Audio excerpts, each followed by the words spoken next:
All right, welcome, ladies and gentlemen, to another week of It's Cheaper Than Therapy podcast. I am your host, Roland Kirsten, aka Ro Nice. I got a guest in house tonight, my brother from another mother.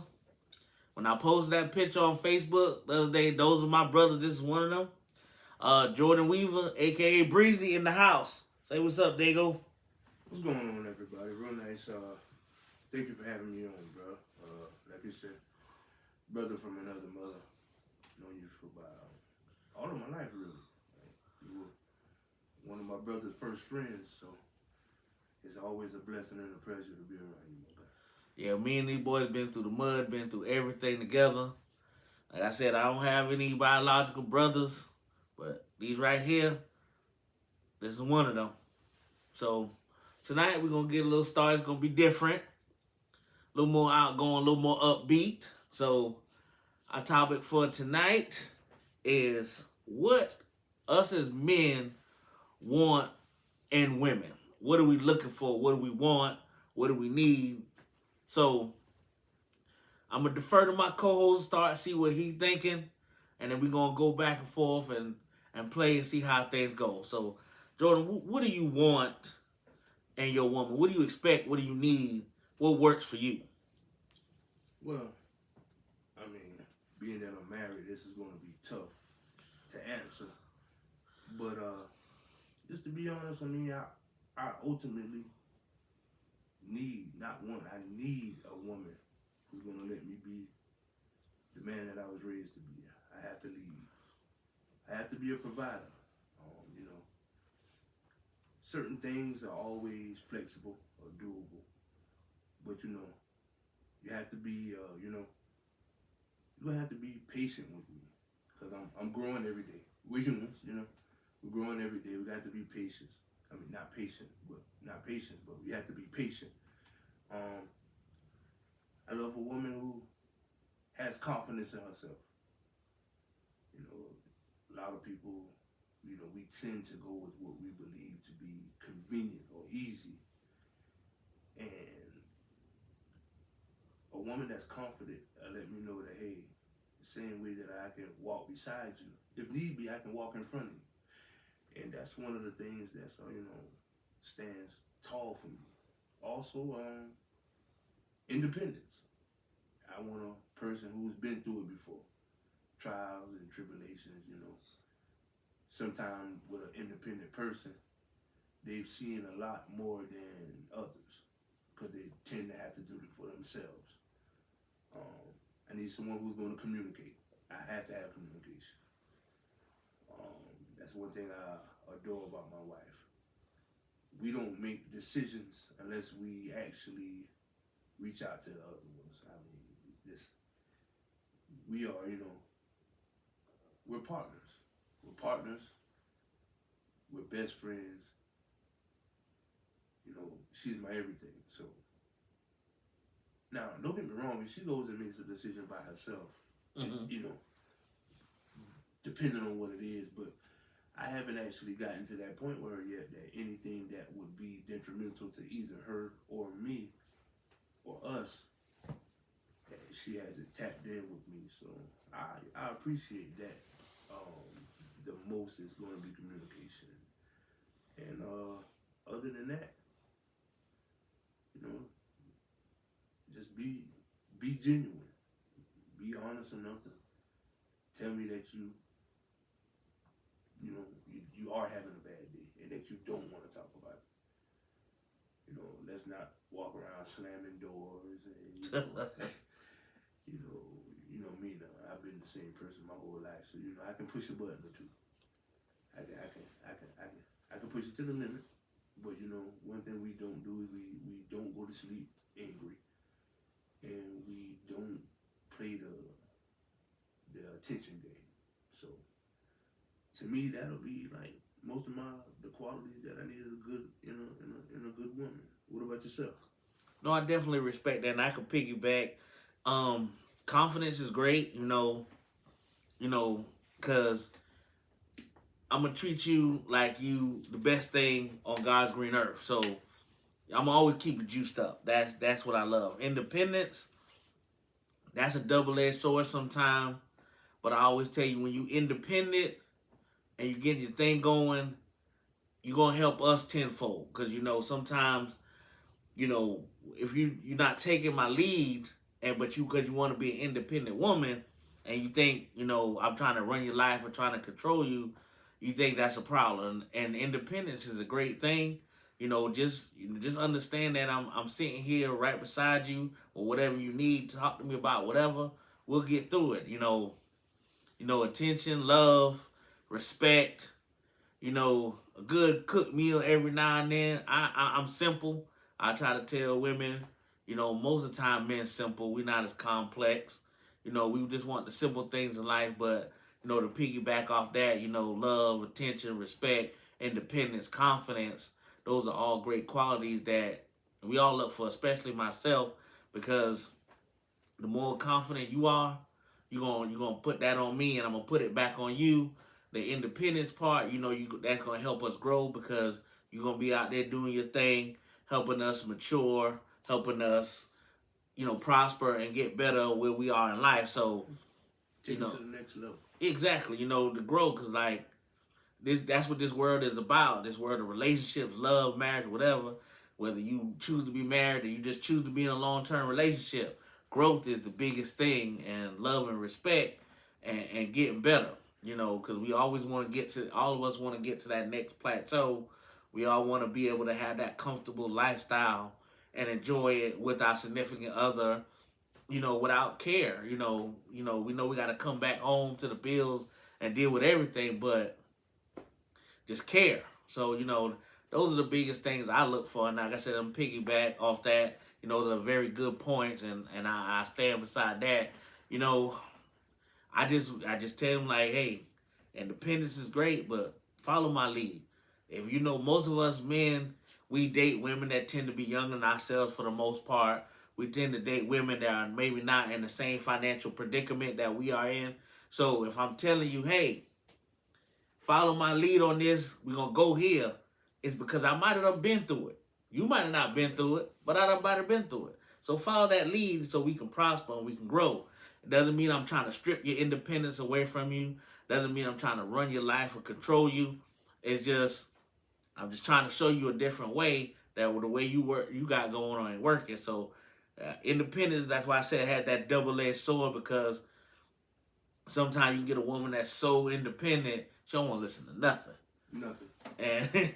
And that's not necessarily always the best thing, always the best route to take when you in a happy, stable relationship, because you gotta let the man be the man, and this ain't necessarily always about gender roles, where I feel like you should be in the kitchen or barefoot and pregnant, because I'm not that caveman mentality. But gender roles do have their place in certain relationships. So when I'm telling you, you gotta let me be the man and let me lead, it's because I might have been through it. Show me love, show me attention, show me respect. Be there for me when in my darkest days and my brightest days. As long as you right there with me, we gonna get it popping. So that's why I said I'm piggybacking off of everything he's saying. It makes a lot of sense. It's hard pressed to say what a perfect woman is, because none of us are perfect. There's no such thing as perfect people, but we all do know what we need. We do all know what we like. Everybody has their own thing. So that was a good thing right there. Knowing what we need as men, and we speaking for us individually. We hoping this applies to a lot of people. So that's what I'm thinking. So just piggybacking off what you said, Roland, because you made excellent points. I just, I'm a little younger than you, and like, I don't know if you saw it, but the narrative or the characteristics for what we perceive as good women and what's like a good woman now, like, we're old school. We grew up, similar lifestyles, similar households. We grew up, and there was like a standard that was set because of what we saw day to day and how things operated.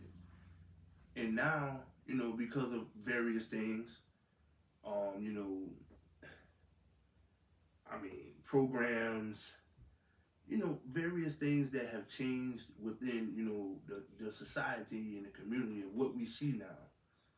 Like the independent thing is like it's hard. It's like good and bad. It's got some good qualities, it's got some bad qualities, but it's just what we perceive, like what me and you, for instance, perceive as what a good woman, what characteristics they may have. Those are none of the characteristics of what society calls a good woman. You know, I would say what 2010 and up. Not when you were born, just when you become that age of, you know, like for instance, the 25 to 45, 25 to 40. Let's just be honest, because you know there's a lot in that age group. It's a whole lot different now. They have to be independent, and it's so tough because when society creates this model of what a woman or a person who has to do it on their own, it's like you put up a lot of barriers. And since, you know, you become an alpha female, and I'm just, you know, just looking at what I've seen, I could be wrong. I mean, I may not have the qualifications to, you know, talk about it, but it's we, you know, this is therapy. Like, you know, this bothers some people because you want a strong woman, but how strong of a woman do you really want? Like, you want a woman to be independent, but you don't want a woman to be too independent. Because, like you said, now you come home and it's, hey, the washing machine broke, but I fixed it. you know, 3 hours while you out working, your family is watching their mother be the man of the house. I think a lot of that comes back to where as us as men have to take a little bit of ownership for what we haven't been there for our women, you know, and you see it not necessarily speaking in terms of us personally, but you see it with a lot of different younger generations where the woman's working, the man at home sitting there chilling, playing PlayStation with no drive and no ambition, just laying around doing nothing. And not saying that men aren't going to go through things, men aren't going to lose their job, men are not going to have slipping points. That's part of life.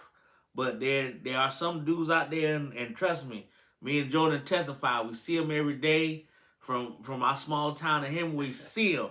We know the ones that just want a woman to take care of them, and they don't do nothing but lay around. So that forces that woman to get into, well, I got to do this because we got kids. Yeah. These kids hungry. These kids need clothes, got to go to school. And, you know, if you want to sit around and play PlayStation and do whatever, well, somebody got to do something. So, and for us as men, we got to step up and take that burden off our women. So I'm not going to put it all on them and saying they had to become independent. They had to grow. They had to evolve because we, you know, some of us out there making babies and disappearing. So they got to do what they got to do. Then at the same time, now I know this might be a touchy subject, but when your boy Steve Harvey dropped that act like a lady, think like a man, he twisted the game up. He really twisted the game up. And it forced women, they got into that mode of thinking like a man but never reverted back.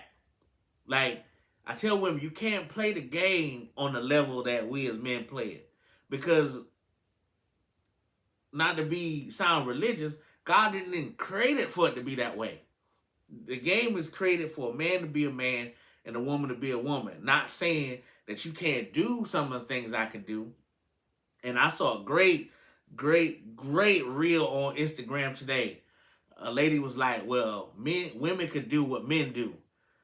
Then she said, BS. Then she showed clips of men working on oil refineries out in the middle of the ocean with waves crashing, guys underwater welding boats and, you know, aquatic engineers. And she was like, bullshit. We can't do that. We can do it, but we ain't going to attempt to do it. We want to be in business suits soft. We want to be lawyers. We want to be cosmetologists. We're not trying to be welding boats 60 feet underwater. That's not what they want to do. So when you want to have that mentality of a man, you want to think a little bit like a man so that way you can navigate this life, because now that you're women out in the working world, you want to have a little bit of a man's mentality, because it is a male-dominated world from the corporate, but at the same time, men like softness. We don't need, well, shit, I guess we not dating a man, so we need softness. So I guess that's what I'm trying to say. And you don't have to be so hard. And I know there's women that they have to be hard because the man makes it that way. But I can tell you, speaking personally for these two dudes that's on this podcast talking, that's not us. So, I definitely understand what you're saying, Roland. And like I said, I guess I'm just old school. I've never watched my father come home from a long day's working, wash clothes. And, not to saying that he can't. Like, when my mother was around, no. But at the same time, I've never watched my mother pump gas or change a car tire or take trash out or move furniture or mow grass. Like, it's just, where at in society or in our lifetime, where did it change? Because, like I said, when we were growing up, man, it was, people have always been themselves.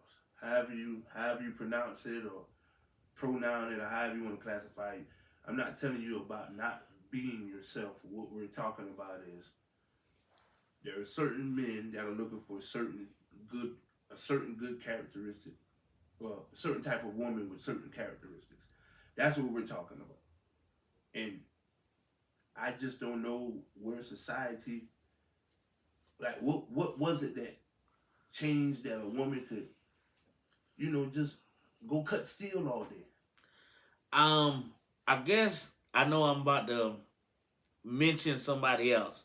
So people may not agree what I'm about to say and may not take me seriously about what I'm after what I'm about to say. I watch a lot of Dr. Umar Johnson, and I listen to what he talk about when it comes to pertain to the black community.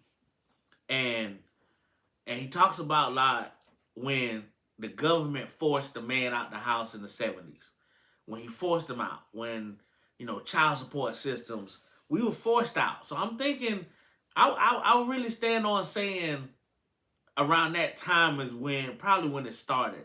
Late 70s. Now, of course, we saw our parents continue the tradition of men being men, but once it made it easier to force the man out the house, now you got women raising the babies by themselves.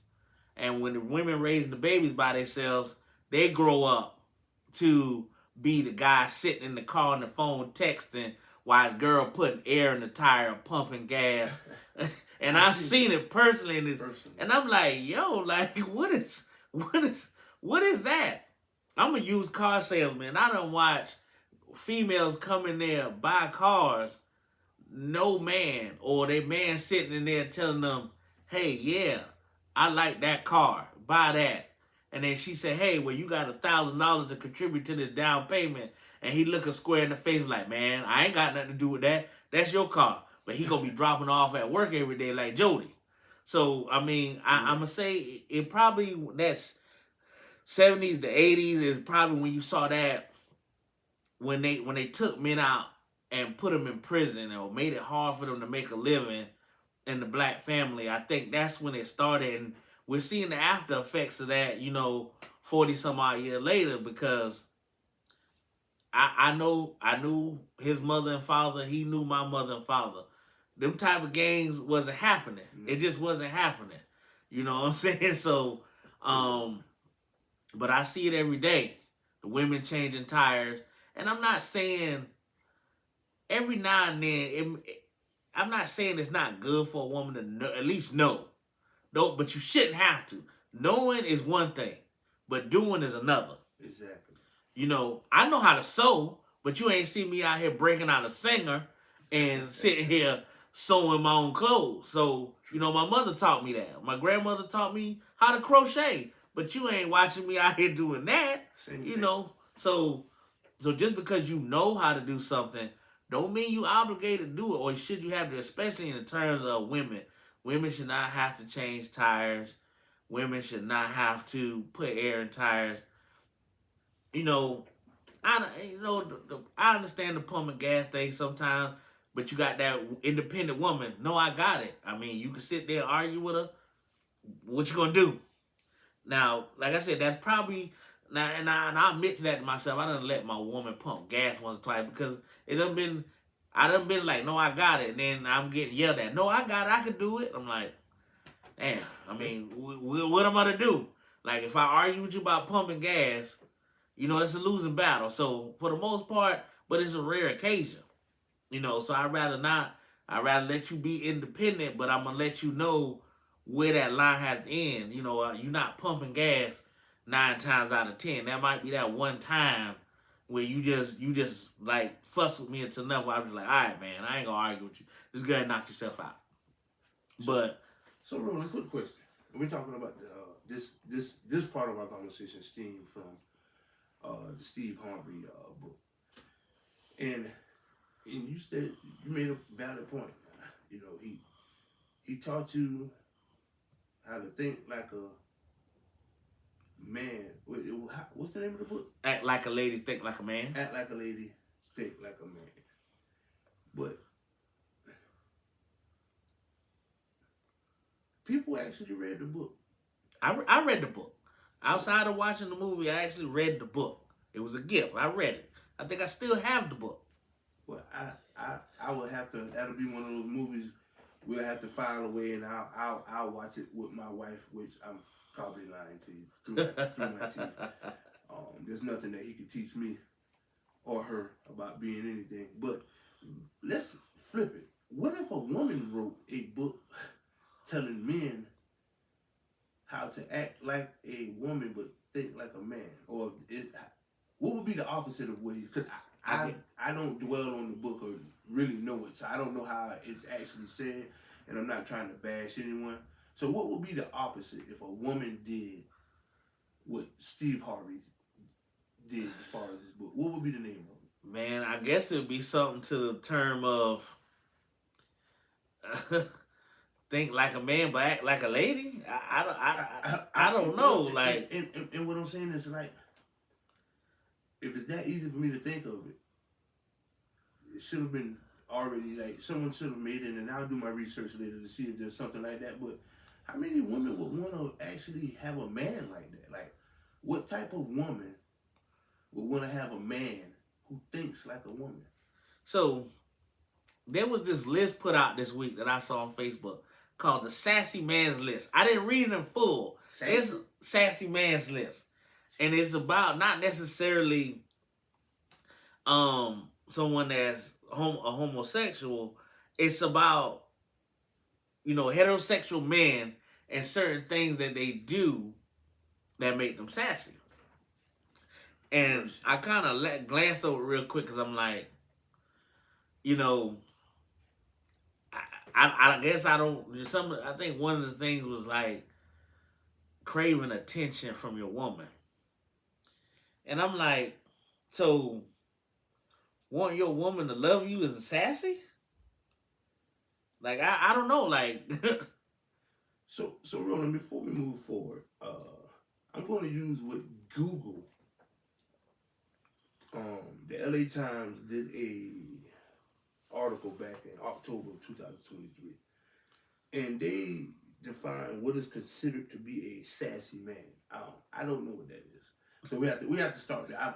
I know some sassy people, but that's like a what do they call it? It's not an onomatopoeia. It's a like when it can mean something but mean totally the opposite. It's goodness, I have to come into it. It's like not rhetorical.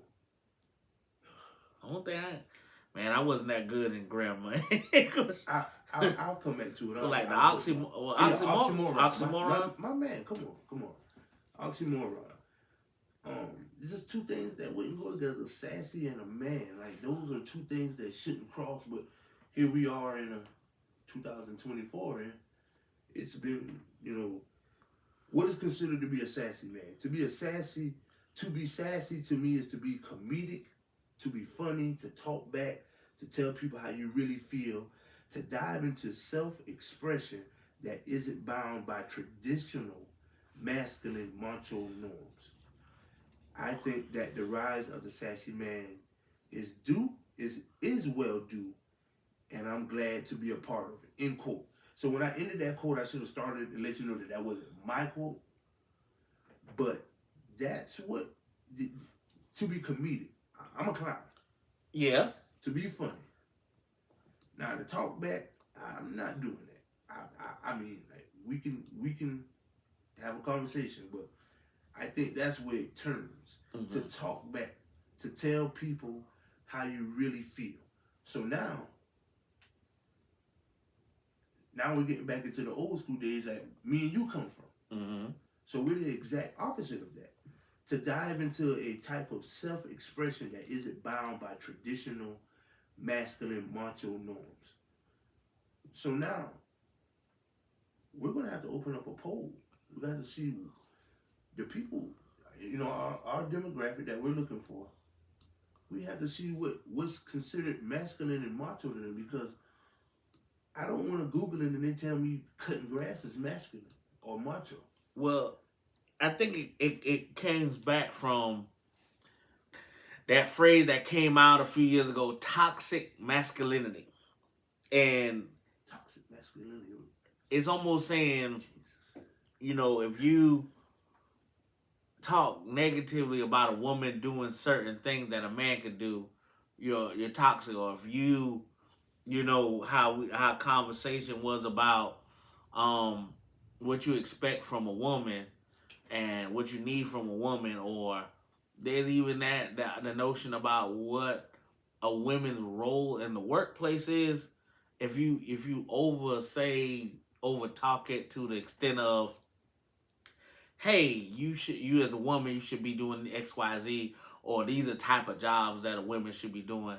It that toxic masculinity thing has been floating out there, and they make up stuff at this juncture. I feel like they make up words to have something to talk about. They do. I play this game. I play 2K. Shout out to my crew: Trey G, Killer, Sweets, Brick, River Killer, Bones. Last year there was this word being thrown around called brolic. What? Brolic. It's, see if I can pull it up. It's not an actual word. It's something that someone made up. It has it's a slang word describing someone with well-developed muscles. So we were playing a game, or we were watching a game, and someone said, yeah, he's rather brolic. And we had a 10-minute conversation about it. And then my guy, Chris, was just like, man, it's not even a real word. And then as I start to look it up, I'm just like you're saying, now we're in this situation where we're creating own words to describe a certain set of people. Brolic. Brolic. What? I that's if you Google it, it was defined in Collins Dictionary as someone with well-developed muscles. I mean, I can think of 15 other things. He's ripped. He's diesel. Or he just works out. He works out. But brolic? Brolic? And like I said, that's where we're at now. But like I said, man, it's just Jesus. Toxic masculinity. This is what it's defined as. The notion that some people's idea of manliness perpetuates domination, homophobia, and aggression. All right, so now I'm judging somebody. That's what it's saying. For me to judge, I must first care. That's why I stopped toxic masculinity at right there.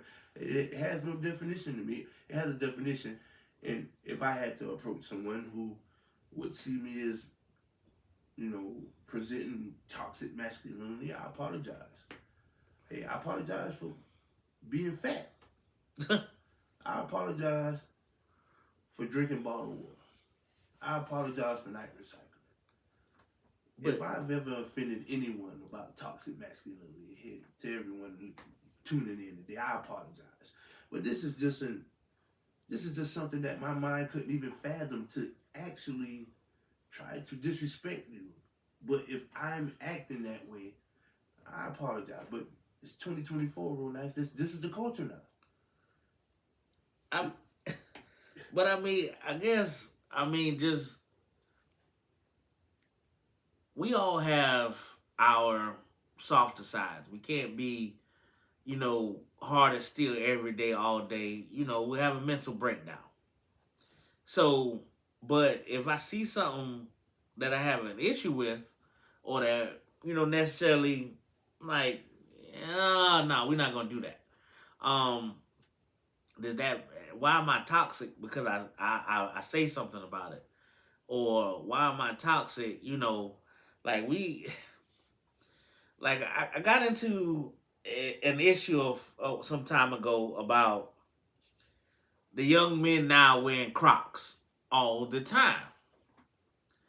I had some choice words to say about it. Certain women didn't agree with the choice words that I had to say about it.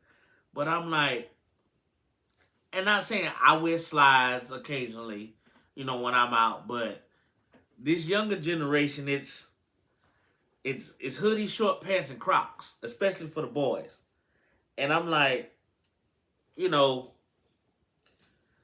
remember when Crocs first came out, I was working at Dick's Sporting Goods. They were made for nurses to be comfortable on 12-hour shifts and doctors. Now they're this fad with little pellets, and I'm like, so I spoke my opinion on Crocs, and somebody very close to me wanted a pair, and I was very against it, very, very against it, and I had to deal with that backlash because I was being too strong. I was being not understanding. But, I'm like, I don't think grown men should be walking around in Crocs. But, hey, that's just me. All right, real nice. I can't go further with this. What do you mean? Give it back to me. Am I wrong? No, you're not wrong, but you're not totally right as well, because I'm a grown man and I love my Crocs. But you don't want me to pull out my big toe? But you don't wear. Do you want me to show you what walking around with those steel toe boots on? Those knockoff African Jordans for 14 hours a day, what it does to your big toe? No, I understand it, but what I'm saying is excessive to the point to where that's all they wear. They don't even wear sneakers. I understand. It slides and Crocs 7 days a week. I'm like, you can't go out in this world like that 7 days a week. And like I said, I wear slides. I done been out to the store in public in house shoes. Okay, but every day? Well, real nice. That's because they're given the choice by the parents. Agreed. For instance, in my house, it wasn't this parent that gave the choice. Understandable, I know that, but somewhere the deciding factor of what's allowable is allowing it. When I was growing up, you couldn't wear sandals in my mom and daddy house in the wintertime. You wore sandals to the beach. And that's it. You wore flip-flop thongs, no socks. You don't wear. My mother would catch you with socks and sandals on until you go wash your behind. And she ain't lie. And that's what I'm saying. So, it's about a difference of time and choice. Just like you said, what we came to this at is now people get to define their own meaning. Mm-hmm. Like, when we opened up, we both defined what we saw as the perfect woman or a good woman. We didn't ask for perfect, because no one is perfect. Let's clear that up. Agreed. We asked. The question was asked to us on our poll. Not our poll, but on our forum. It was, what do you consider a good woman? And now, I know when I open up this email box between now and our next taping. We're gonna have some anonymous email that tells me what type of toxic masculinity I'm presenting because of the woman that I see as a good woman. And that was it. Now it's 2024. It's so much choice. I remember when, for instance, I'm back working in the call center. This young lady says, "Hey, I got an issue. My son doesn't want to go visit his father, and he doesn't want to tell me why. And I'm telling him he needs to go. And he's telling me he doesn't want to go, and I don't want to make him go." I said, "Well, how old is your son?" And he's a teenager, early teenager. And I was perfectly honest with her. I said, "Well, so-and-so, I can't answer that question because at that age, I had no option. I had no choice. If my mother said I was going or my father said I was going now. And there's a lot of parameters now.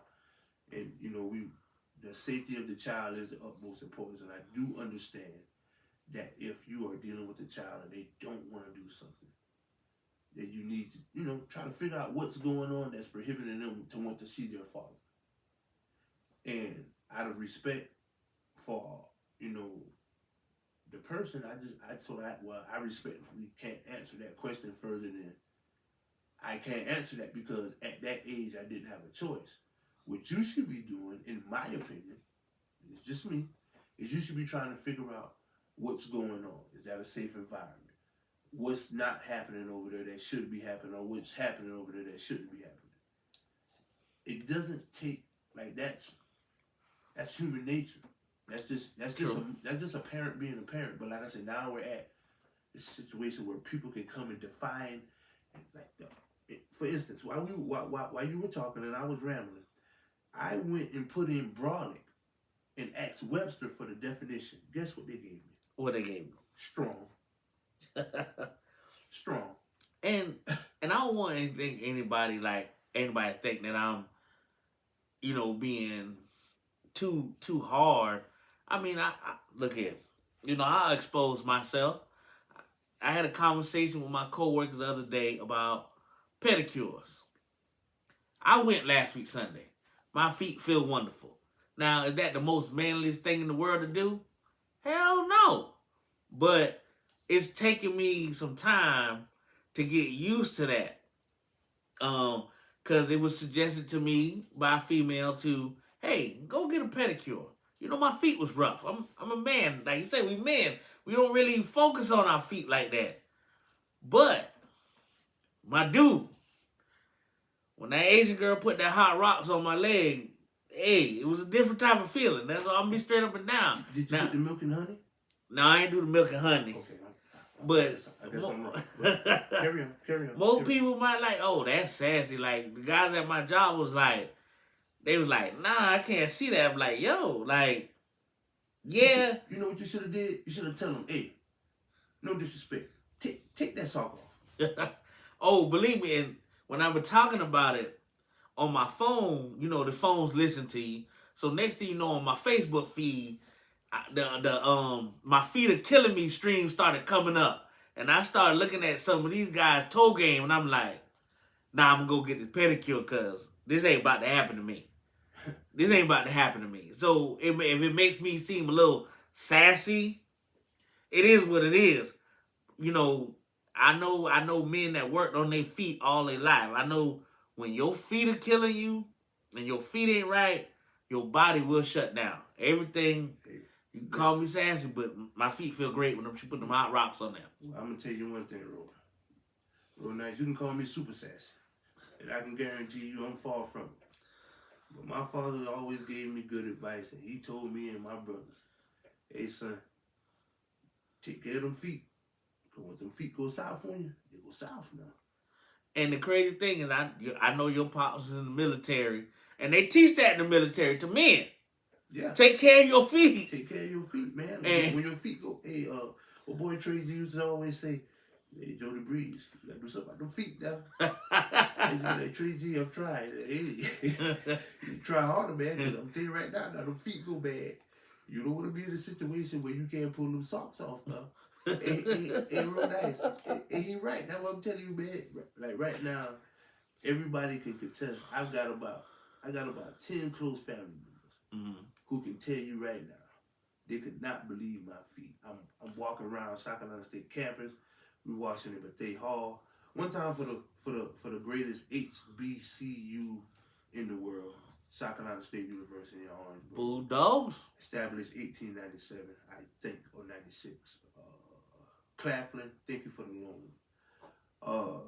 Walking around, taking showers in there. The water's not running out properly, and I get home, boy, and my feet won't stop stinking. And man, this goes on for 10 years until I met Shakita. And Keita said, hey, Negro, pull that sock off. And after I got through opening up that Rice Krispie treat, she said, okay, we're going to fix this. And you know how long it took for me to get to the point where I could walk around with no socks on? It took almost another 10 years. Damn.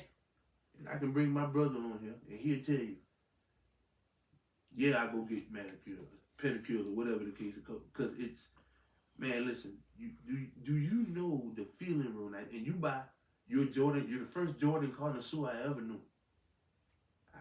Could you imagine buying $300 pair of shoes and have to put them on the porch because your feet stink? You gotta take your socks off and leave and throw them somewhere else. Oh my God! So like, I would never call you sassy for getting a pedicure.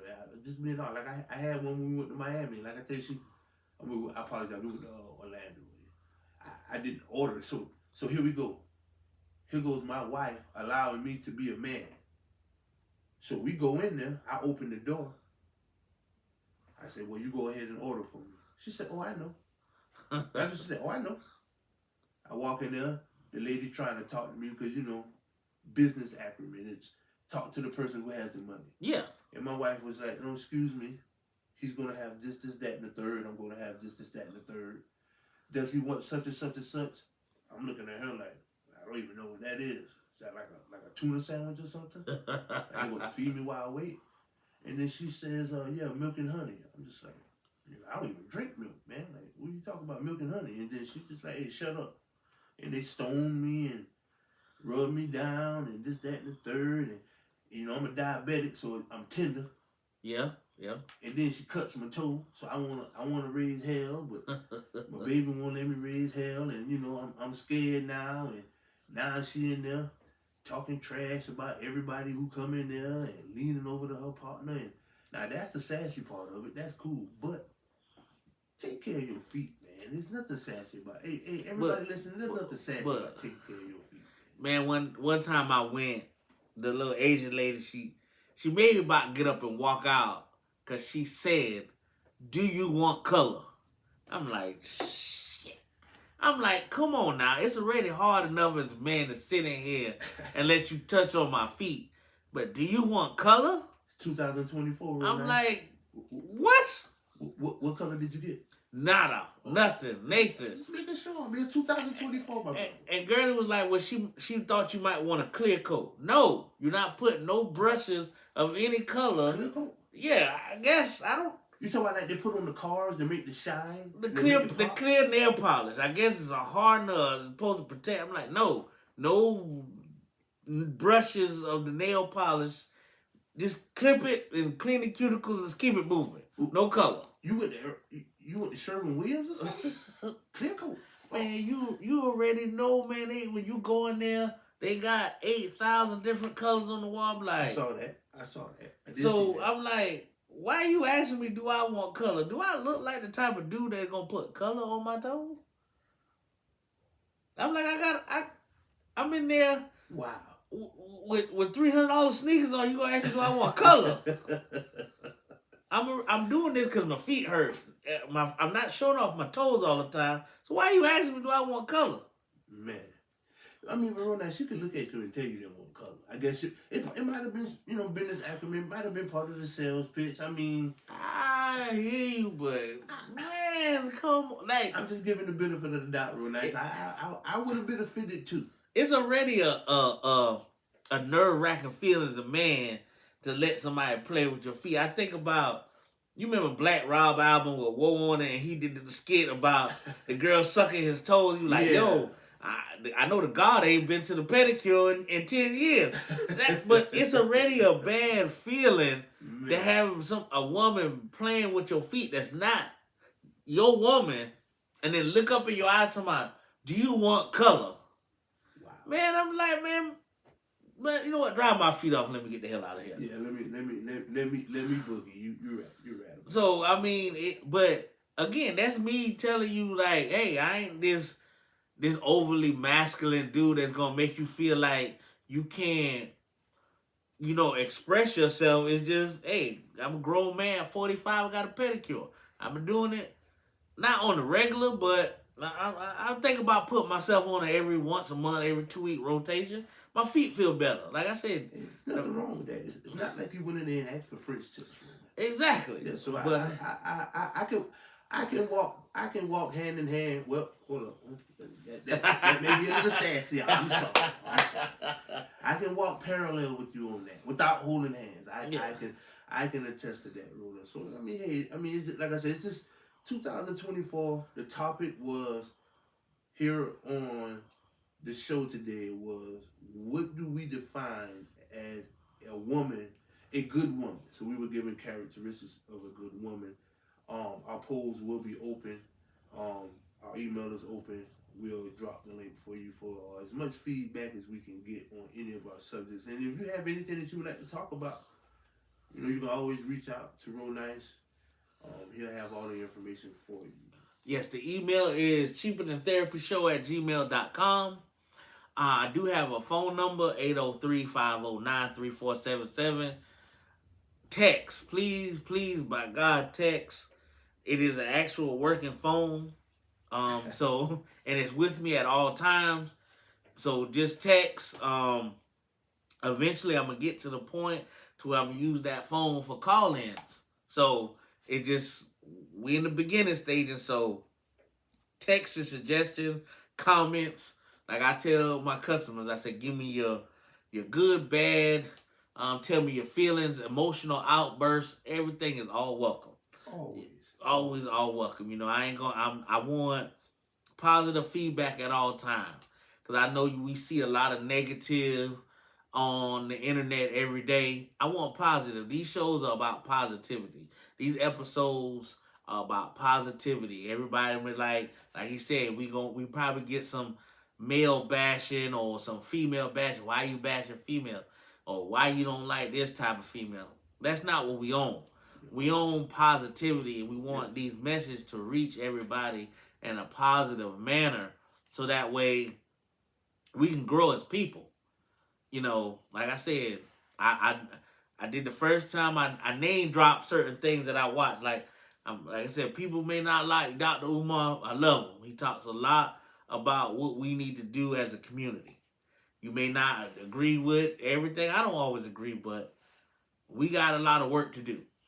But, so give positive feedback. Don't look at what we're saying as negative or derogatory, or we trying to beat on a particular group of individuals, because that's, when I first started this podcast, that's the first thing I said, that's not what I'm about. We're not about that. We know everyone. Exactly.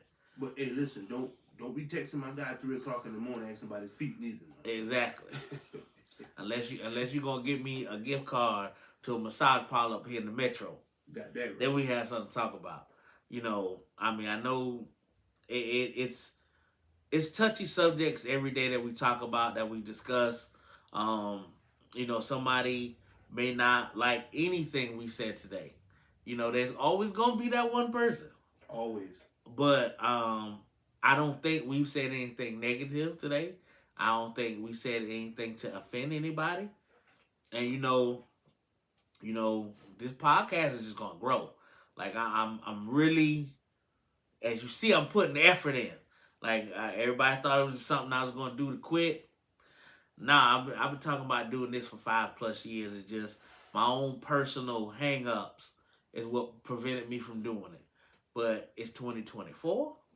Yes. I'm not playing these games. Yes. I don't know where this is gonna go, But whether I have We're going to the top. one subscriber or 1 million subscribers, you're going to see me at least once a week.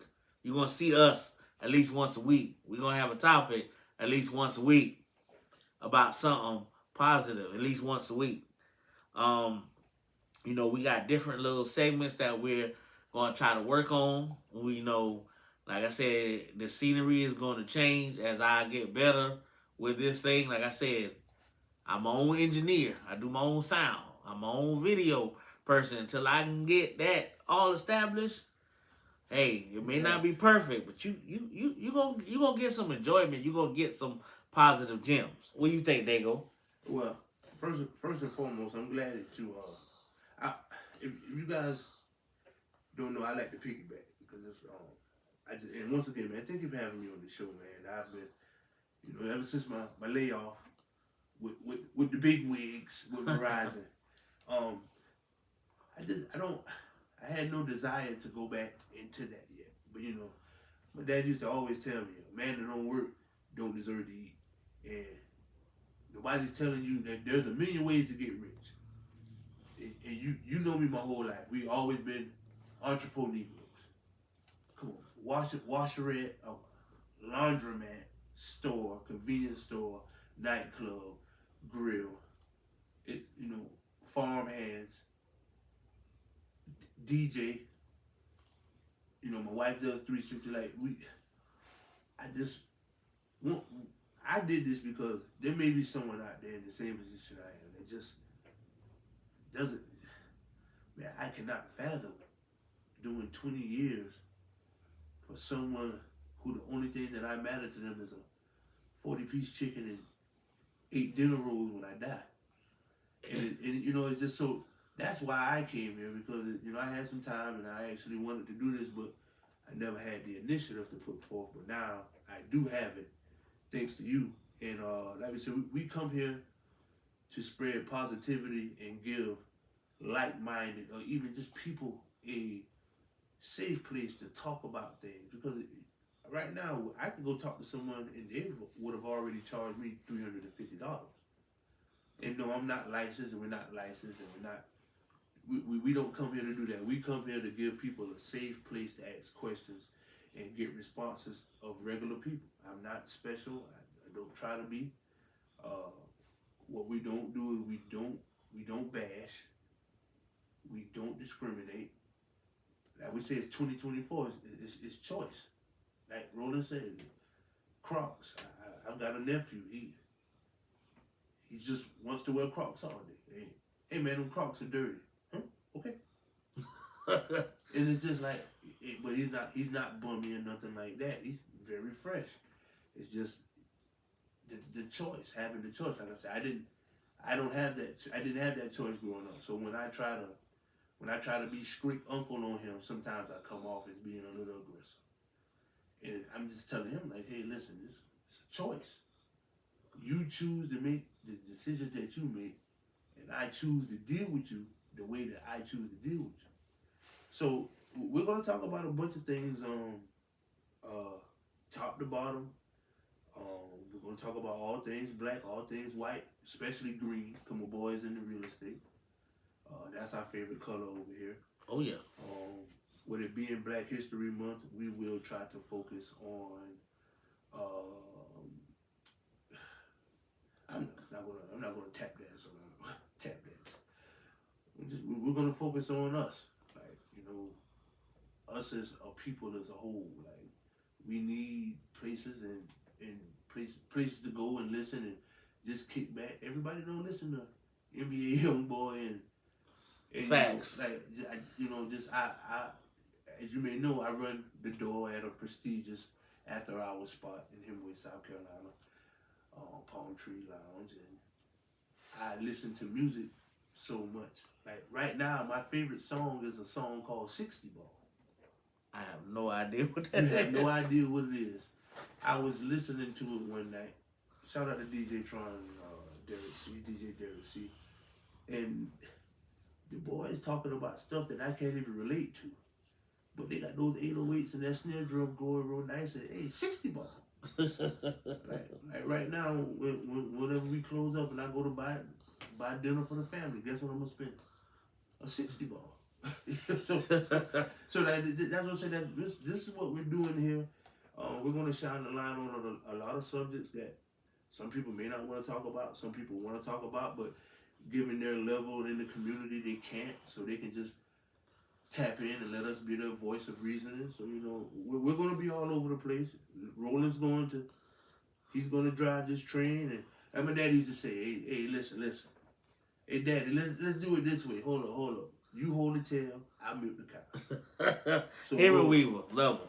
Love him. I'm gonna hold his tail. You gonna milk this cow, and we gonna give these listeners great things to talk about the whole week while they're going to miss us. And as you guys know, this is probably the longest podcast I've done yet. We sitting up on an hour, and the first couple of episodes it was just me, and it's tough to sit here and ramble on for an hour. But my man Dago brought that great back and forth energy, and I know he got a lot to say. And like I said, I've known him since he been in elementary school. So, I grew up with him. He grew up with me. Even though I'm much older, like I grew up with him and his brother. So, this is my little brother. Make no mistake. So, and we, like every brother, we done been through our things, good, bad, and indifferent. So, at the end of the day, when he come up here and speak, I respect him like he's my equal.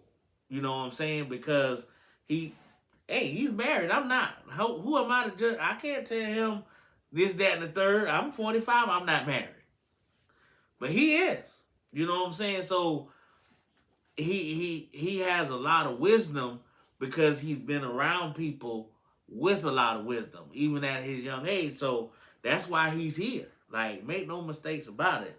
Like we talk about, he said he talking about choice. That's a big word, choice. People think that word is so small. Choice is a gigantic word. You choose to do whatever you do in this world. You choose to be with who you be with. You choose to eat what you eat. You choose to go where you go. You choose everything. We all have a choice. So when people like, well, why him? Because I know his wisdom. I don't even want to tell personal business. It's all good. Bro. 16 years old, actually where he was. Yeah. 16. Hey, listen. I tell my wife, because, my wife from Florence. And when I came off the block, it was bike week. And, it's bike week. Man, well, we ain't going to get into the story. That's a whole other subject. But, Roland, did you have you had a Monte Carlo? 86 Monte Carlo 86 LS. 86 Monte Carlo. Tar Heel Blue. He's a Duke fan. So we ain't got on that. We didn't get on that but his brother told me, he said, hey, his brother Duke fan, he was like, hey, we ain't got it this year. Y'all boys better than us. And I respect that. Hey, I'm a Tar Heel fan. I done been to a game at Cameron Indoor. So, but that's how that comes from love. For me I'm Carolina Blue. You may not see me wear it. You may not see me talk about it. But he will attest. Yes. What? Through and through. We done got in the hard down screaming matches about the Duke and Tar Heel. So some would say we almost got sassy. I'm worried about men with other names on the back of their jersey. Exactly. But love, though. But because he has that wisdom and what he's come from, he's here because he's going to give me. He done gave me great advice, perspective about relationships, dating, love. And he's younger than me because he's experienced things that I haven't. Being married is something I've never done. I've been in a long-term relationship, but being married, I can't even check that off my bucket list at this juncture. So, I mean, getting off the porch early, man, like I said, it was, what actually happened was, when you get off the porch that early, when it was time for me to go to college, the things that they were doing were not exciting to me because, hey man, I've been doing that when I was 15, 16 years old. Like, you know what's funny? I've never had a curfew. And I'm no perfect person. I never had a curfew, but I've never had a key to my mother and father's house in my life. 37 years rolling. My brother has the key. My oldest brother has the key right now. When my mother and father were living, no children had keys. You knew when to be home. You knew when to be home. And you knew when you didn't get home at that time. You knew what your punishment was, but that was your choice. And I had a brother, he never break the rules. But then I had another brother. He break the rules just cause. And he set the precedent. And because my brother crawled, it allowed me to walk. So he did things. Naru and Yogi did things that I would never do. And it took me out of a lot of that. You know, people say ignorance is a bliss. Yeah. It took a lot of that ignorance out of me because I have this trait where I can look at something and learn. But that's a topic that we've already discussed. That's going to come up as well. But like I said, man, I always appreciate you. I know we're about to get up out of here. Being that it's Black History Month, we've already shouted out the best HBCU in the world, South Carolina State University in Orangeburg, South Carolina, established either 1897 or 1896. If you would like to fact check me, please, and give it to us in the email box. Once again, Claflin, thank you for the loan. With it being Black History Month, and we just talked about the sports, and I like to talk about, us in sports, because if we could get back to the old school days, we could generate a whole lot more for our own. So with it being Black History Month and me being an avid baseball fan as well, Roland, by any chance, would you like to take a stab at the first African American baseball player? I mean, as far as the thing, I've always been taught, you mean Major League or just in general? Well, that's now you really took the sting out of it. So, everyone knows that Jackie Robinson, Jack Roosevelt Robinson, also known Jackie Robinson, born January 31st, 1919. He was an American professional baseball player who became the first African American to play in Major League Baseball in the modern era. Robinson broke that color line when he started at first base for the then Brooklyn Dodgers on April the 15th of 1947. But when you dig a little deeper, baseball historians, and if you don't know what a baseball historian is, that's a person who can take a double play out of a game and convert it to real life. He'll tell you something like, hey, I went to lunch. I ain't have $2, but I was able to get me a soda and a drink. Now that's a double play. Or he'll tell you, hey, I had to wash clothes today instead of buy lunch. That's a sacrifice. Baseball historians, they state that Moses Fleetwood Walker, this is a forgotten man. He actually broke the color barrier decades before Jackie Robinson. He was the first black man to play for a Major League Baseball team, but the story is often overlooked. Do with that as you may well please. The only reason why I bring that information to you is because when we've been trained to believe that one thing is the only answer, and I tell you something different, it gets you into a learning spot. And if we can learn more about us, then I've done what I need to do. And that's why I started this podcast. Learning about any and everything from relationships to finance to, like you said, that's great. It's Black History Month. That is a great drop-in tidbit of information. I didn't know that. And being a New York kid, it's baseball. Mets, Yankees. Being a New York kid, that's what I did. I didn't learn basketball until I moved to South Carolina in '89. So, and even I didn't know that. So my goal is to teach my goal is to learn. Even with my real estate, it's people. My old broker in charge told me people before profit. That's a great, great, great way to look at life. People first, man. When you got people in your corner, the profit will come. So, and man, it's tough. Like this podcast today is so awesome. It's gonna be hard to end it, because this is what I wanted it to be. And it like I said, I just had to get it going, and find the right co-host. Trust me, the balance is coming. It ain't just gonna be me and him up here. There's gonna be other guests. We're gonna have a third party. Like, it's coming. Like I said, it's just work in progress. Like I said, I have my own personal fears about doing this. I ain't never put myself out in front of people like this. But, like, hey, yeah, why not? Me too. Like I said, one of my favorite podcasts, and is the 5150 Show.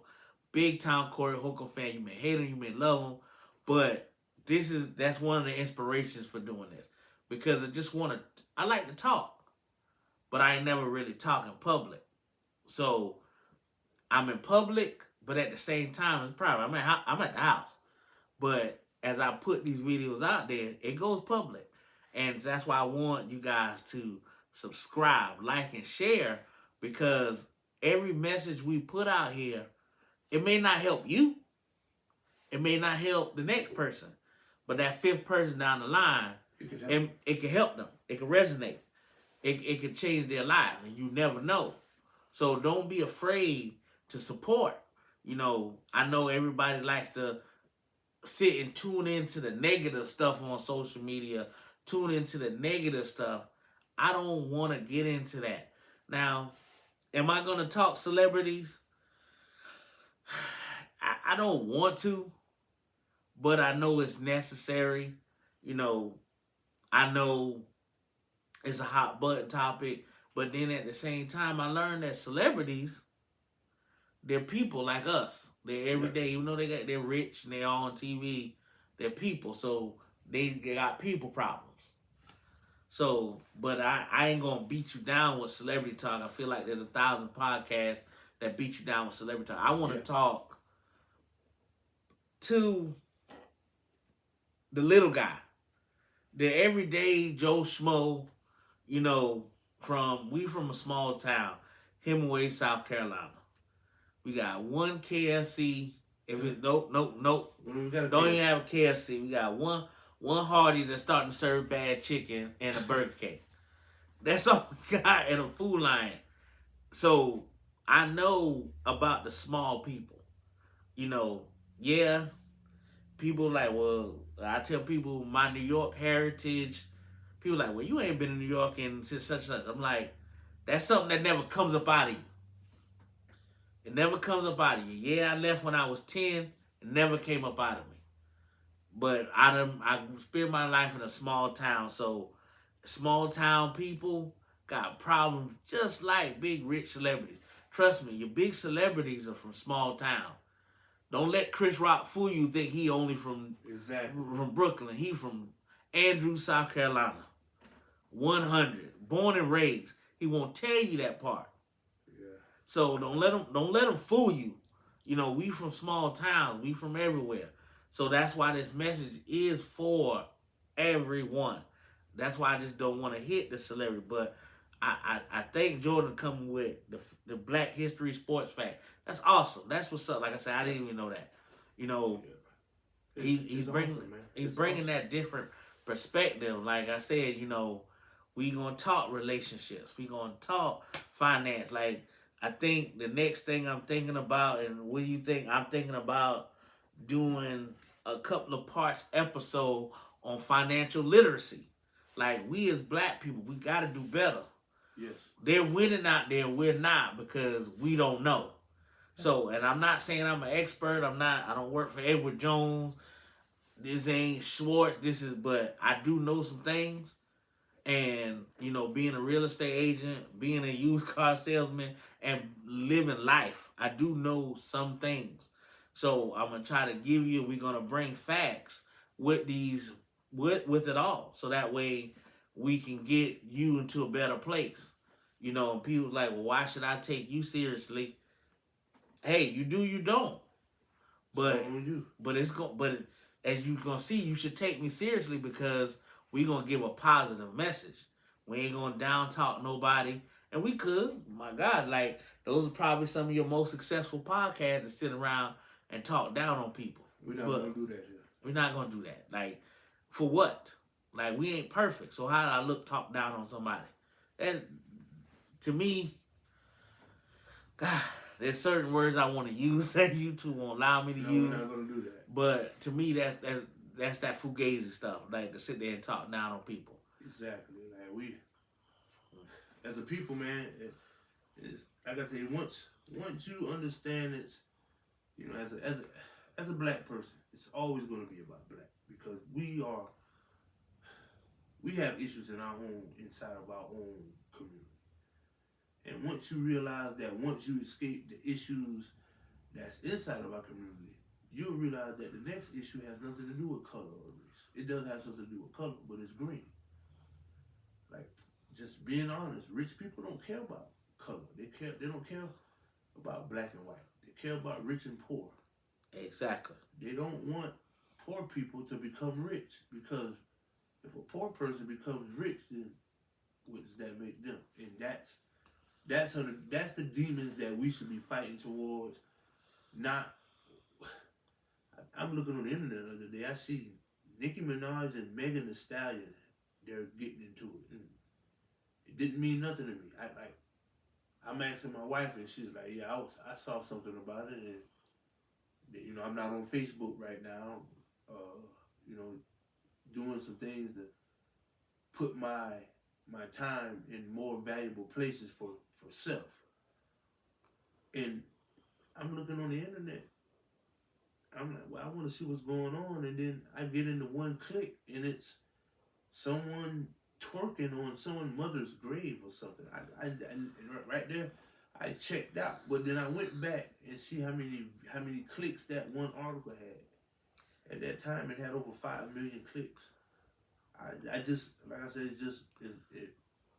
if that's where we could put our energy at, let's take that same energy and put it towards getting clean water in places that don't have clean water. Like, those are topics and issues that we should be fighting amongst. Not who can outdumb the next person.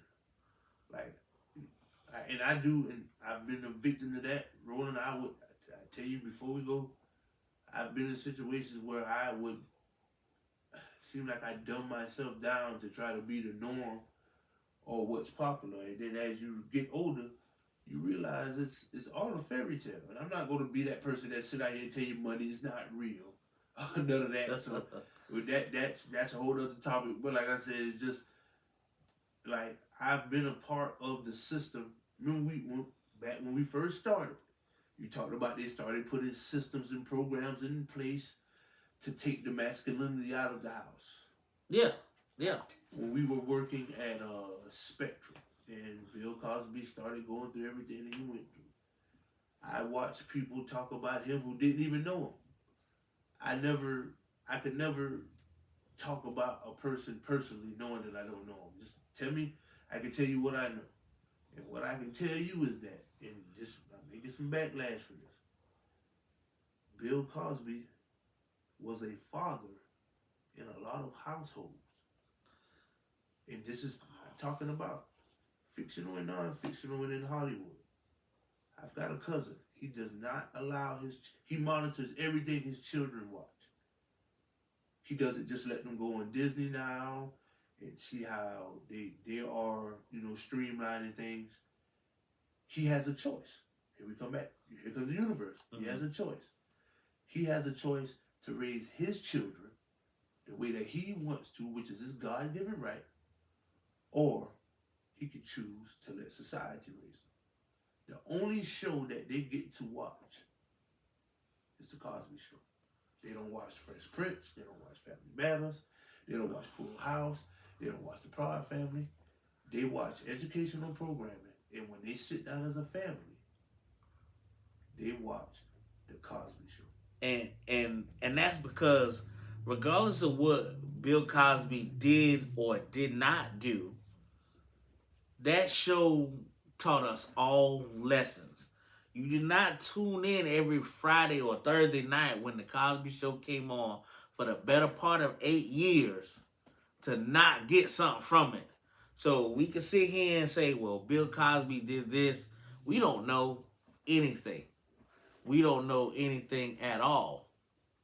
You know, all we know is that that show taught us about family. That show taught us about love and respect for your significant other. Yep.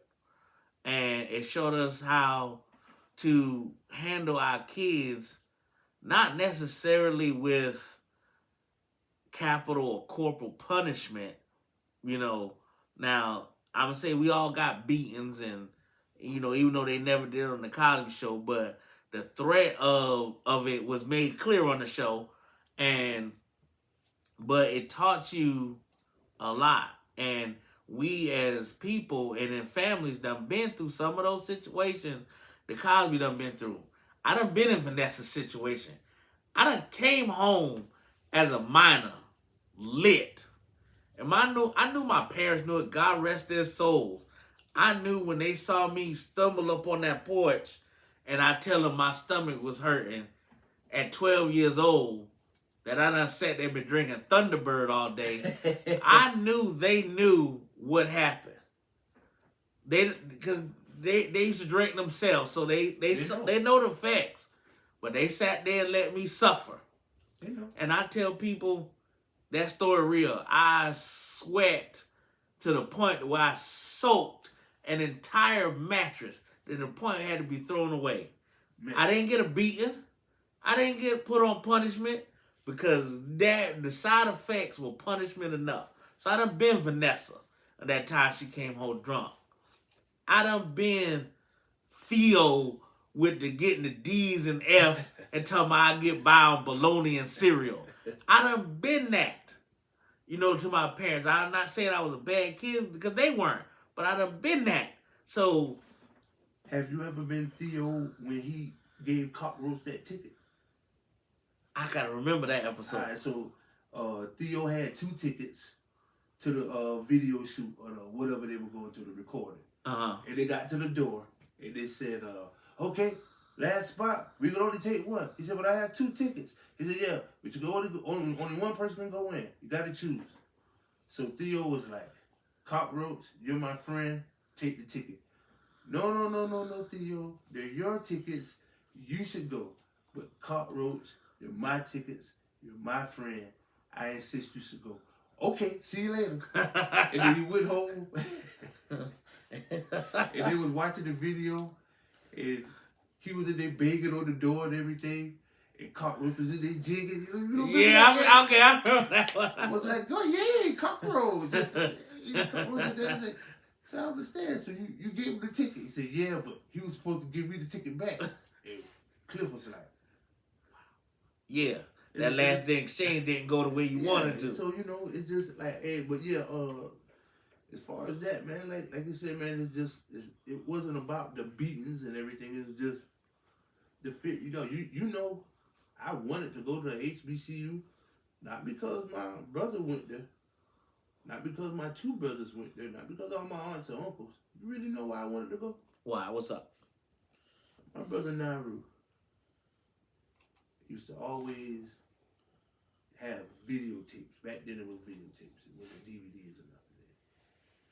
He used to always have blank videotapes. So when I go to put videotape in and sit down and eat, whatever comes on is what I watch. And for some reason I always put in School Days. Oh, Spike Lee, great joint. School Days. Great joint. Black through and through. And it was positive message. Positive message, man. And we still haven't woke up. We still haven't woke up. Remember when woke was a movement during those COVID years? Well, those years. You Well, know? even that movie was about being woke. When you talking about us in the black community dealing with colorism, Yep. light skin versus Versus dark dark. skin, Jigaboos. And I'm just jigaboos. like, my favorite part, Big Brother Almighty, and what was Lawrence Fishburne's name? God, oh my God, I can't. He had one of them real righteous brother names. I can't think of it off the top of my name. 1 second here. So doing that part where Lawrence Fishburne, him and it's on what was it, School Days? Him and what's his name? It was him and Big Brother Almighty. I don't know his name. You talking about the Latino dude? Yeah. When the teacher Campbell lick his part. Yeah. He's a great actor. Great actor. Been, I think. Giancarlo Escoto. Oh, did he just recently pass? Yeah. No, I'm not sure. I don't want to kill him. I'm pretty sure our email box will be full up with fact checkers. In that movie, they were going through it, and he was just like, "Hey man, listen, like I got a problem with you," and Big Brother Almighty was just, he had enough of it. You know, Lawrence Fishburne in that movie, he was pro-black. I'm rolling. It won't make sense until I find the name, but he was pro-black. And he had the darkest girlfriend on campus with the campus. Natural hair. But then Big Brother Almighty had the light skin. He had with Tisha the Campbell. lightest girl on campus. Yeah. And he was just telling him, he was just like, "Hey man, listen, miss me with all that, man. I'm black. I am blacker than you. You talking about going back to Africa, boy, I'm from here. D-Town." He said, and I quote, "So you can take that mumbo jumbo and wakutsu your ass back to Africa." And brother, like that, a lot of people don't see it. We still have those same problems within our community. And once we realize that we don't have to continue to live the way that we were forced to live back then, even though like it is, it is still a sticky situation when you don't own anything. Or I'm not talking about people who don't own anything, who do leasing. We're not talking about that. We're talking about if you truly understand ownership in America, then why do you actually have to pay taxes? That's a whole nother conversation. So we go there, we go everywhere. It's just a lot of people lack the knowledge to know how to have these conversations. So they don't see the brighter side of renting to own or owning versus renting. Yeah. So if you're gonna rent for 30 years, why not make the sacrifice to try to get in a better state to purchase. But that's a choice. That's a choice. We choose not to find the information out. We choose not to say, okay, yes, that was a bad mistake, but now this is the sacrifice that I'm making. Some people, they have no control over that. Some people do. It's harder for others, but like I say, that's a conversation where we do our financial literacy and real estate choices and like the actual nitty-gritty about some of those things. It will come out, but like I said, it's just to say that movie came out in the 80s and we're still facing the same type of things in 2024 is astonishing. Yeah. And again, like that's why I tell everybody, like, love him or hate him, watch Dr. Umar. Like, love him or hate him, feel like he a scam artist, whatever you may feel, and he talks about exactly what Jordan is talking about. Like, we are still fighting the same fight that Martin Luther King Jr. gave his life for, that Malcolm X gave his life for, that Marcus Garvey, Frederick Douglass, all of them have been fighting since for hundreds of years. And we as black people gotta pull together. Like he said, we are $2 trillion people. That's how much money we spend. Now, no, I don't like the way he talk about how we spend money on Jordans and liquor, because I spend money on Jordans and liquor, but I make sure to know that there's different things that's out there that we could do. You know, I have my vices. Everybody has their vices. Nonetheless, Yeah. you can see some of my vices in the background. Like people like what all those movies. Like it's my hobby. It's what helps me keep me sane in a world full of turmoil. I have those. Everybody have those. You know, no, I'm not building a school like he is, but I do agree that we need to have our own financial institutions. I do agree that we need to have our own schools that teach our kids what they need to be taught. I do believe we need to have our own grocery stores and things of that nature. Now, can I do something about it? Maybe. But then I also know when you do something about it, let's just say certain people that done thing about it are no longer walking this planet. Exactly. And it's by design. So, but I do agree those things are very important, and we got to do something. And you know, and it really gonna start, like you said, with the money, because we do spend a lot of money as a people, you know, and there are people of our color that have a ton of money that could do a lot more.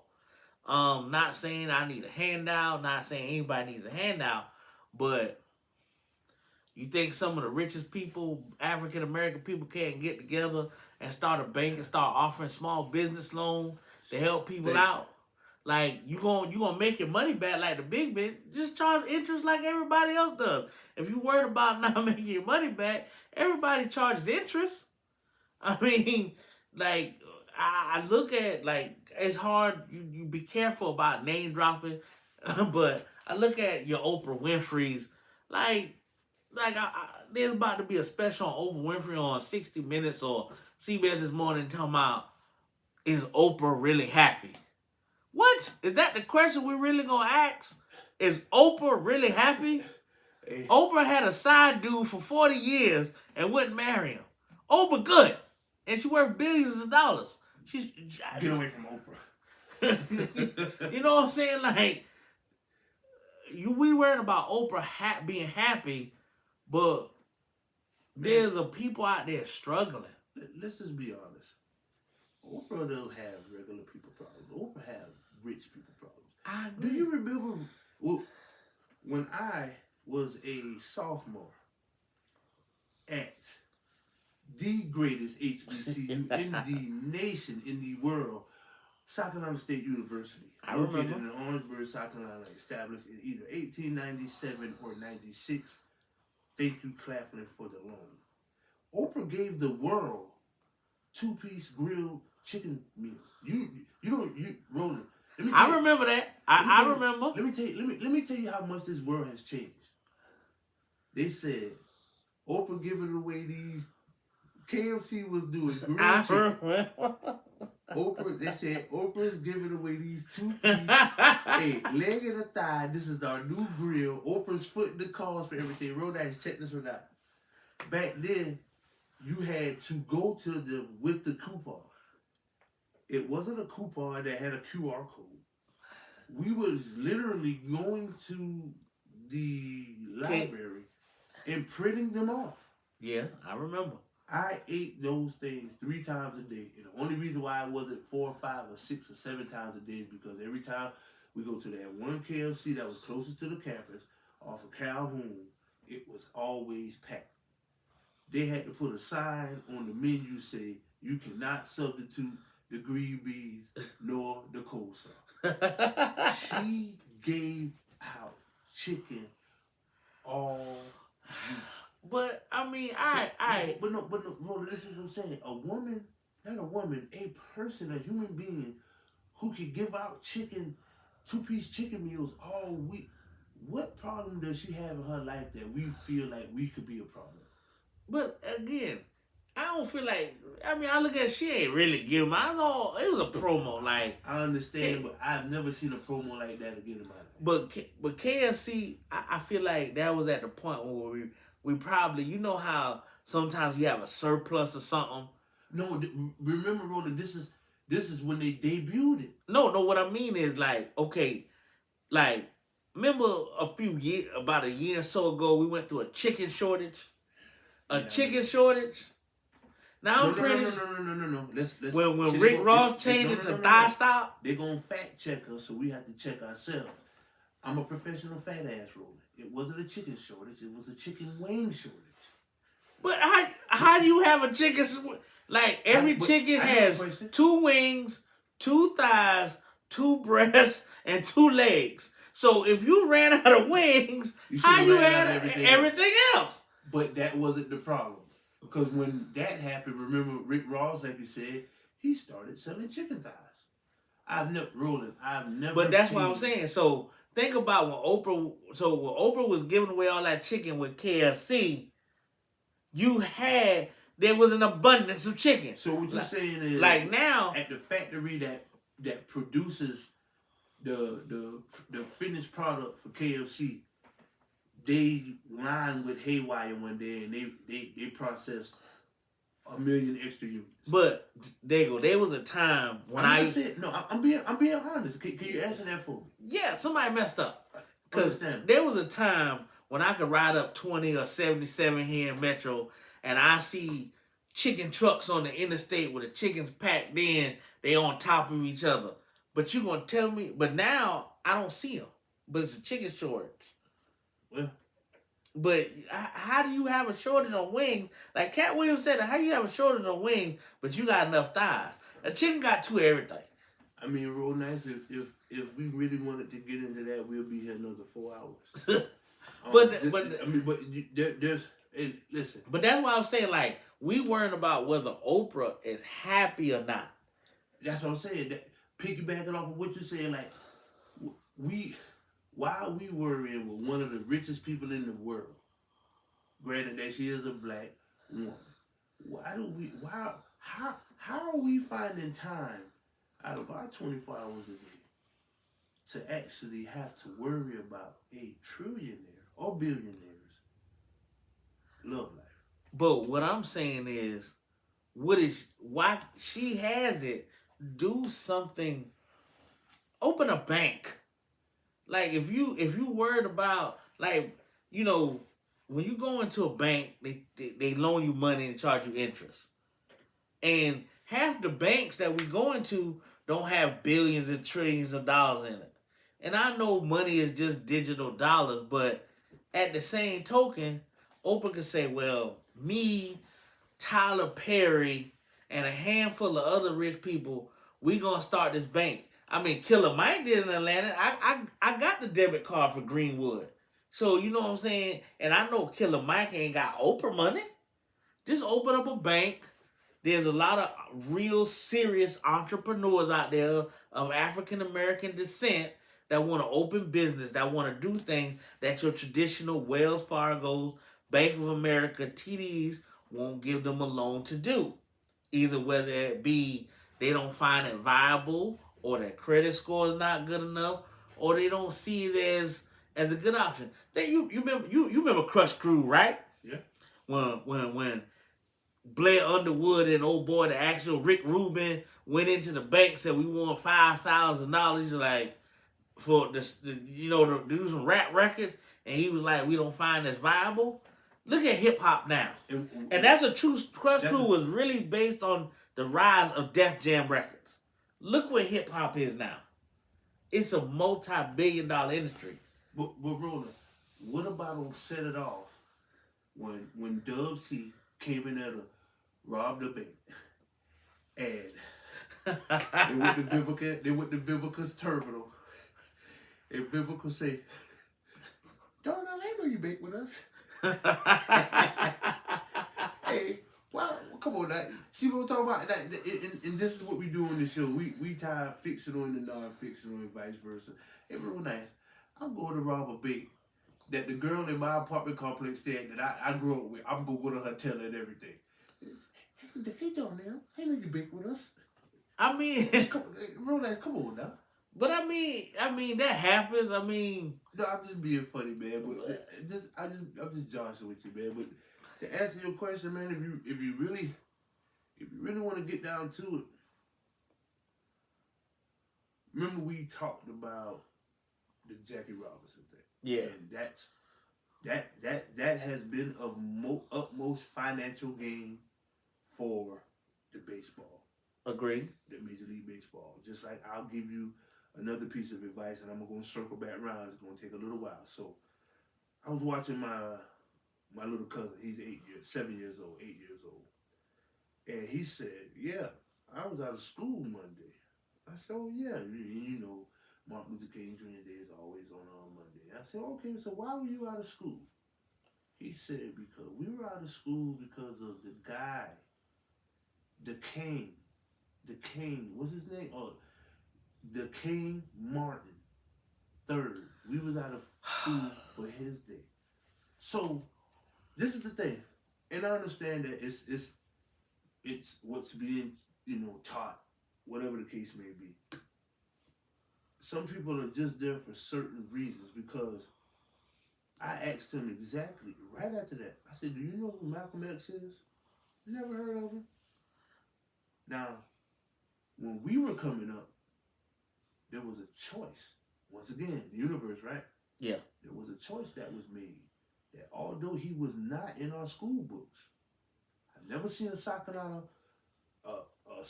requirement book with Malcolm X in it. I've never seen it. But there was a choice made by our parents and our educators where we learned about Malcolm X, and the way that they pitted them against each other made Martin Luther King Jr. look like Gandhi.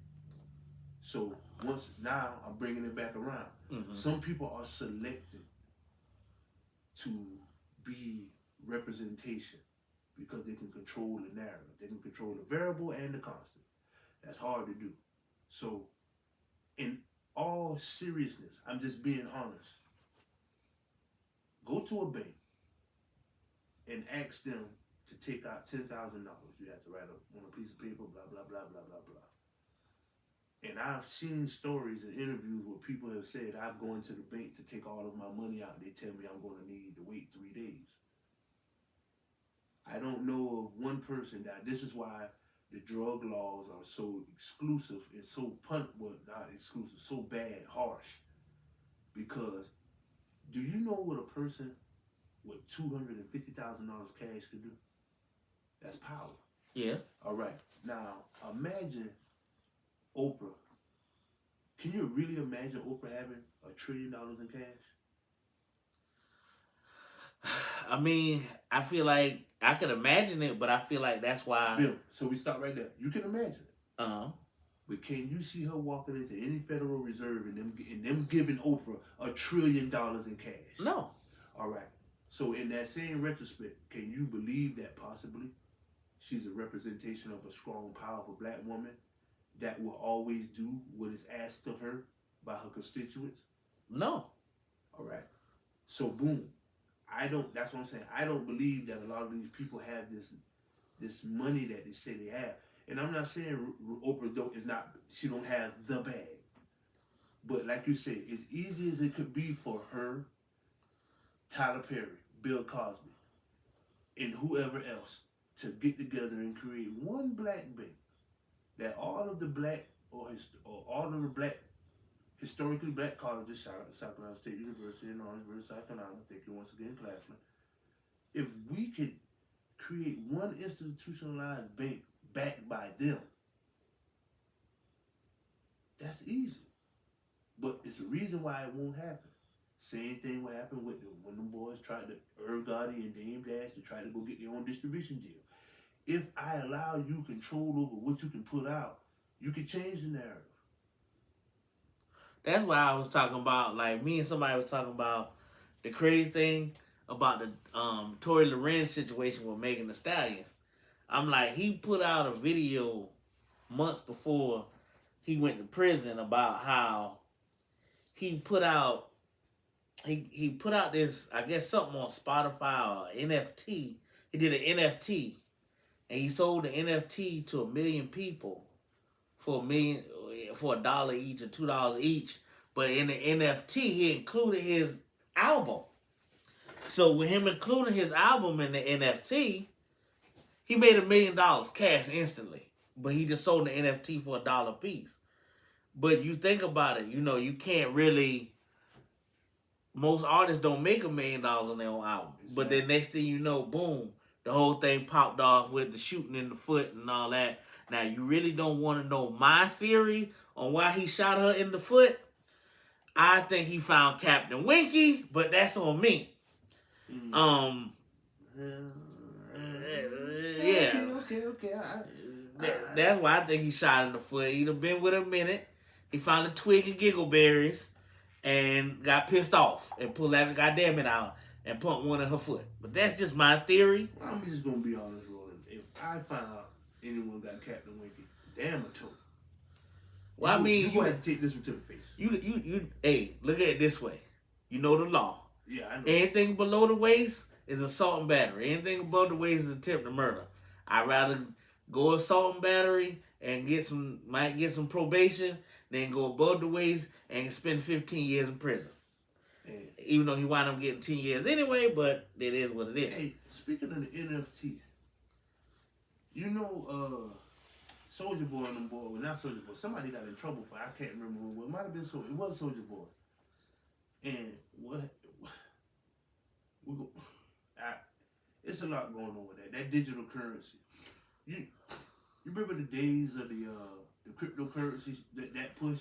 Yeah. I don't get those emails. I don't get those messages on Facebook when I was on. I stopped getting them right after COVID. And I tell everybody, I said, man, listen, I've got people, Roland, I promise you, I've got people who can tell you that they have, was it Dogecoin? Was it Dogecoin? Oh, Bitcoin. I got Shinu Inu. So I got some of that too, but remember when Dogecoin, when COVID jumped, when the pandemic jumped off, everything digital went up. Yeah.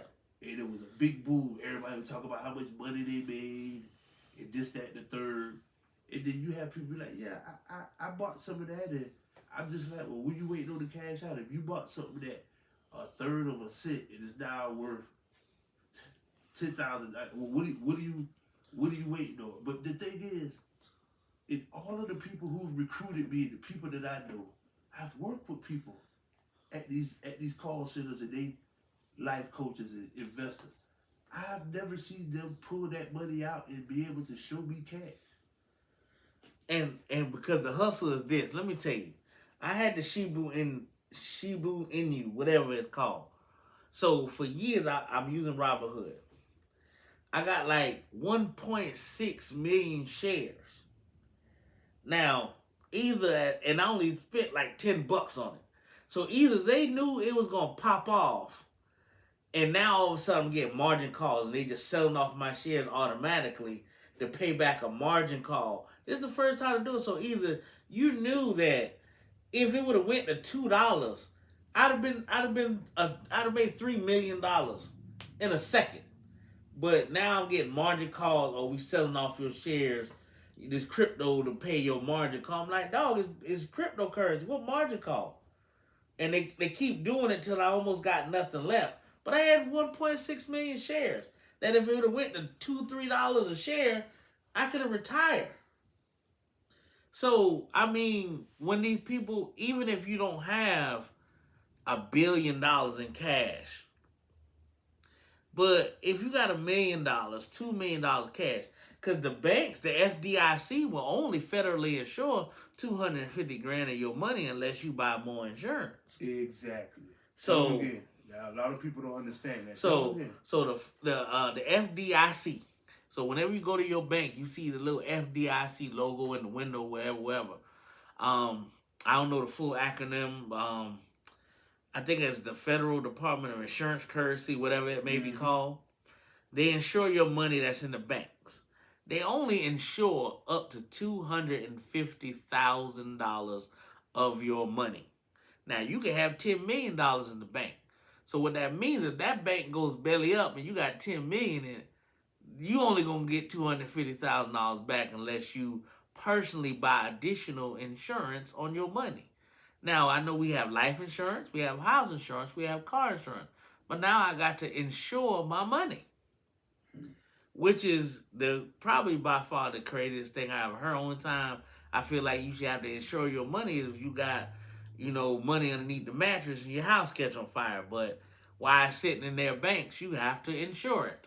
And it's not cheap. So I feel like that's where cryptocurrency comes in at. And the only thing that scares me about that's at the push of a button, they can turn that on and off like a light switch. So, which I have to jump in here. Me and my cousin Jamal, we have a shout out to Jehovah, best barber in the world. We have these conversations about the investing. I tell them the investment world is, like I said, it's not black and white. It's rich and poor. It's green. It's green. The 51% want to remain at 51%. They pay people to look at their profits and their assets and prevent them or stop them from getting to 50%. Because at a 50%, that means the poor people had just as much power as the rich people. So the margin is always that 1%. It's always going to be 51-49. So back when the pandemic happened, remember that crazy thing that happened with GameStop? Their shares dropped tremendously because they were a face-to-face company. Which they did a movie about. Which is my next point. Watch it. I haven't watched it yet, but I read on it because at that time I was trying to enlighten my brain so much because we were just sitting at home. I was a computer pawn because I was working from home. I played PS5 and I'm watching Fire Stick. I was a digital pawn. I had a technological overload. It was just like I could close my eyes and go to what I wanted to go through on my PlayStation with my eyes closed. Same thing at work. I could log in. I know where the screen, where I should tab over, all of that, just that and the fourth.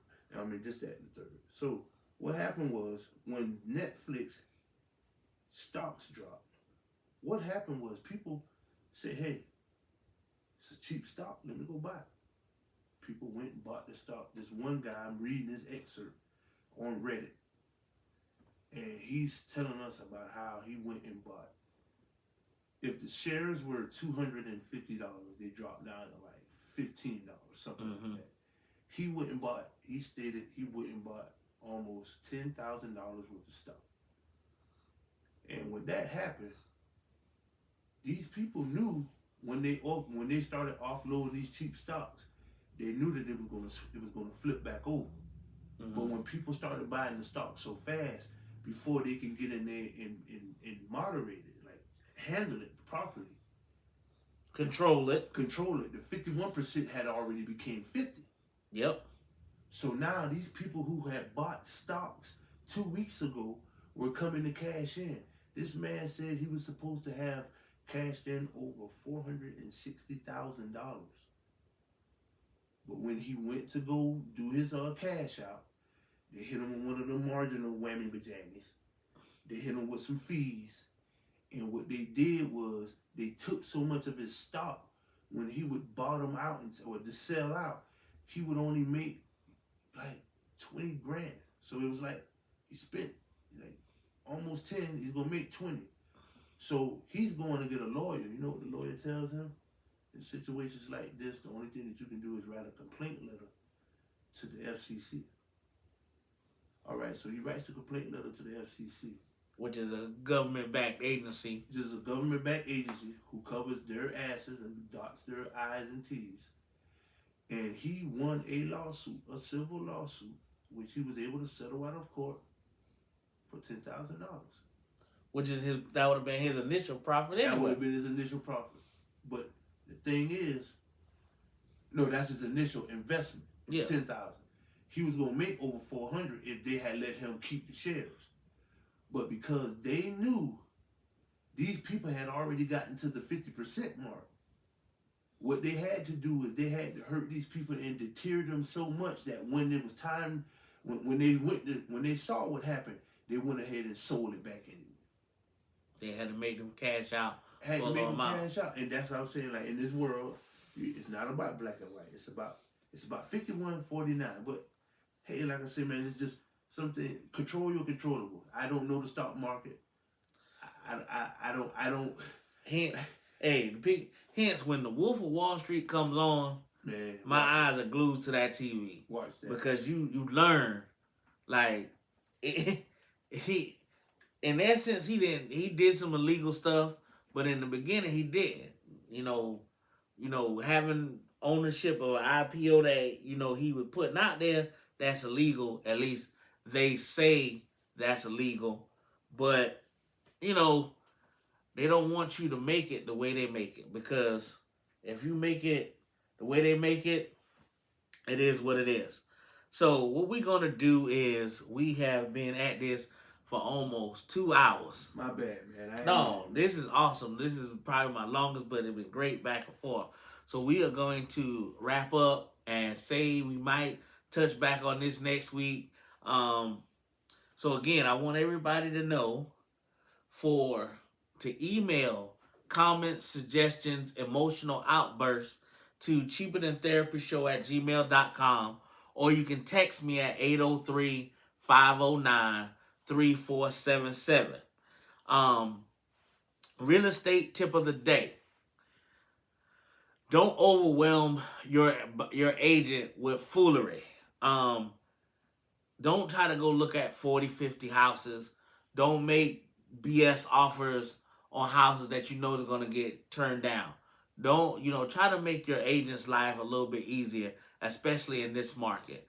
Don't say you want to write a $150,000 offer on a $275,000 house. You just make it won't work, because legally I got to submit this offer now that I know is going to get turned down. And now I'm being put out there that I'm the agent that make BS offers on properties. So, get yourself your top 5 houses that you want to look at. Sometimes it may take a little bit more, but get your top 5. Know what you want as far as bedroom size, bathroom size, whether you want front yard, backyard, whether you want HOA. Know what you want. I know it's not always easy, but try to make your agent's life a little bit easier so that way they can be more productive and more efficient for you. That is just my real estate tip of the day. And for all real estate questions, the phone number is 803-306-4004. Again, do not mix these phone numbers up. You cannot call that number and talk podcast stuff. 9 times out of 10, I'm not going to respond. That is for real estate questions and my personal family and friends. For the podcast is 803-509-3477. You can text or you can email at cheaperthantherapyshow@gmail.com. Again, we want to touch base. Jordan and his wife, they do the 360 photo booths. If that's something you got coming up for your next party event, call or text me. I can get that information over him. You can book that. We want to support each other in every way possible, because we all got our own entrepreneurial thing going on, and we all, like he said, it's about green. We all trying to get to it. Revenue streams, multiple revenue streams, working 40 to 80 hours and cutting it anymore. Multiple revenue streams. That's how you get on top. So again, I want to thank Jordan again for bringing a great insight to this week's podcast, and he will be back next week. As we grow in this thing, we're going to have more topics. We're going to talk love, family, relationship, finance. We're going to do all that and enjoy. Again, cheaperthantherapyshow@gmail.com is the email. 803-509-3477 is the phone number. I'm Roland, a.k.a. Roll Nice. Jordan, you got any closing remarks for us to get out of here? Hey, just like to say once again, thank you for bringing me on. And if we won't change, we have to change. It starts in the mind, as a dream, as an imagination, but it's self. I always tell people, I'll help anybody. But the thing is, I cannot save the world before I save my community. And I know we sound pro-black and it may seem cheesy that we're trying to plug, but the thing is, when you build relationships with people inside of your community, you can have those awkward conversations that you don't want to have with people, because you know that normally they take it and running with you, and they run with it and bash you and make light of your shortcomings. So any questions or concerns that you have about anything, he's giving you the information. It will run at the end of the show. The website, the email address. We have been getting your topics. We will get to them. We have been going through. We will, take some time to look at the messages and answer questions as we get time to. But we appreciate you. like I said, if you can reach one, Teach one. All thank right, you guys have a good night.